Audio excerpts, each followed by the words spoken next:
சர்க்கம் 43. கௌசல்யை புலம்புதல். புத்திர சோகத்தினால் வருந்திய கௌசல்யை உடலும் மனமும் தளர்ந்து படுக்கையில் படுத்திருக்கும் மன்னரை பார்த்து கூறத் தொடங்கினார். கபட நாடகத்தை மேற்கொண்டுள்ள கைகேயி மாபெரும் வீரனான ராமனிடத்தில் விஷத்தை செலுத்திவிட்டு சட்டை உரித்து புதிய உருவெடுத்த நச்சு அரவு போன்று சுதந்திரமாக சுற்றித் திரியப் போகிறாள். வீட்டில் வாழும் பாம்பு அடிக்கடி கண்ணில் பட்டு அச்சத்தை உண்டு பண்ணும். அதுபோல ராமனுக்கு வனவாசத்தை கொடுத்து தன் மனோரதத்தை நிறைவேற்றிக் கொண்ட பாக்கியசாலியான கைகேயி இனி இன்னும் அதிகமாக எனக்கு தொல்லை கொடுக்க போகிறாள்.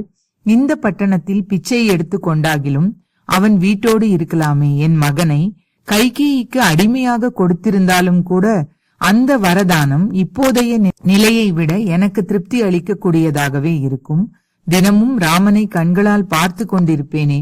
பருவ காலங்களில் அக்னிஹோத்ரிகள் அருள் சுரக்கும் தேவதைகளுக்குரிய ஹவிசை அவர்களை வஞ்சித்து கொலை பாதகர்களான ராட்சசர்களுக்கு கொடுத்தார் போல கைகேயி தன் விருப்பப்படி ராமனை அவனுடைய பதவியிலிருந்து கீழே தள்ளிவிட்டாள்.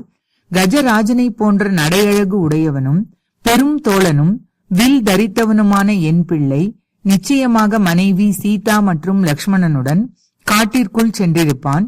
கைகேயிக்கு பிரியமானதை செய்ய வேண்டும் என்பதற்காக உங்களால் காட்டு வாழ்க்கைக்கு அனுப்பப்பட்டவர்களும் இதுவரை கஷ்டம் என்பதையே அறியாதவர்களுமான அவர்களுக்கு அங்கே என்ன கதி ஏற்பட போகிறதோ.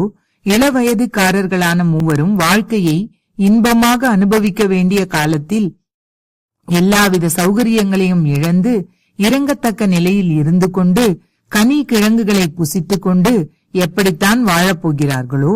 சகோதரனோடும் மனைவியோடும் ராமனை இங்கே பார்க்கும் மங்களமான காலம், என் சோகத்திற்கு முடிவு கட்டுகிற அந்த பொன்னான நேரம் இப்போதே வரக்கூடாதா?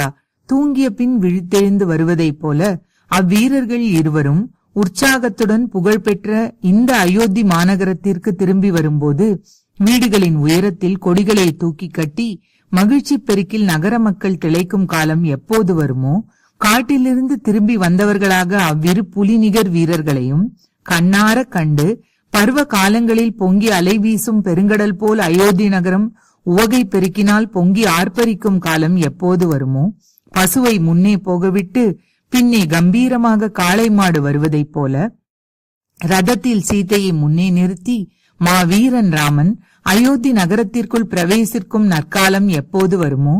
இங்குள்ள ஆயிரக்கணக்கான மக்கள் எதிரிகளை அடக்குபவர்களும் ராஜபாட்டையில் வந்து கொண்டிருப்பவர்களுமான என் இரு குமாரர்களையும் மகிழ்ச்சியுடன் வாழ்த்தி வரவேற்கும் முறையில் பொறிகளை வாரி இறைக்கும் காலம் எப்போது வருமோ. சிகரங்களையுடைய 2 மாமலை போன்றவர்களும் அழகிய காதணிகள் அணிந்தவர்களும் வில்லையும் வாளையும் தூக்கி பிடித்து கொண்டிருப்பவர்களும் அயோத்தியில் நுழைந்து கொண்டிருப்பவர்களுமான அவர்களை நான் பார்க்கும் காலம் எப்போது வருமோ. இரு பிறப்பாளர் குலத்தை சேர்ந்த கன்னிகைகள் மனம் பூரித்தவர்களாக பழங்களையும் மலர்களையும் தூவிக்கொண்டு இந்த நகரத்தை வலம் வரும் காலம் எப்போது வருமோ. ஞானத்தில் மிக உயர்ந்தவனும் வயதால் தேவர்களைப் போன்றவனும் எப்போதும் இளமையோடு இருப்பவனும் அறம் தெரிந்தவனும் மாதம் மும்மாறி போன்று உள்ளம் குளிரச் செய்பவனுமான என் ராமன் எனக்கு சேவை செய்யும் காலம் எப்போது வருமோ. நாரதர், நாதா, முன்பொரு பிறவியில் கருமித்தனம் கொண்டிருந்த என்னால் பசுங்கன்றுகள் பால் குடிப்பதற்காக ஆவலுடன் ஓடிவந்த போது பாவி நான் பசுக்களின் மடிக்காம்புகளிலிருந்து விலக்கி விட்டிருப்பேன் என்பதில் சந்தேகமே இல்லை. இளம் கன்றையுடையதும் கன்றிடம் பேரன்பு கொண்டதுமான பசுவை ஒரு சிங்கம் கன்றிடமிருந்து பலாத்காரமாக பிரித்து கவி சென்று விட்டதைப் போல புலிநிகர் வீரரே, அந்த கைகேயினால் நான் ஆக்கப்பட்டிருக்கிறேன். என்னை என் மகன் ராமனிடமிருந்து பிரித்து விட்டாள். நற்குணங்கள் நிறைந்தவன், எல்லா நூல்களையும் கற்று உணர்ந்தவன், எனக்கு ஒரே பிள்ளை. அவன் இல்லாமல் நான் உயிர் பிழைத்திருக்க மாட்டேன். பெரும் தோழனும் மகாபலசாலியும் பாசத்திற்கு உரியவனுமான புத்திரனை பார்க்காமல் உயிரோடு இருக்கும் ஆற்றல் எனக்கில்லை. இப்போது புத்திர சோகத்தினால் உண்டான தீயானது கோடை காலத்தில் சுட்டெரிக்கும் கிரணங்களால் இந்த பூமியை கொதிக்கச் செய்யும் சூரியனைப் போல என்னை மிகவும் எரித்து கொண்டிருக்கிறது.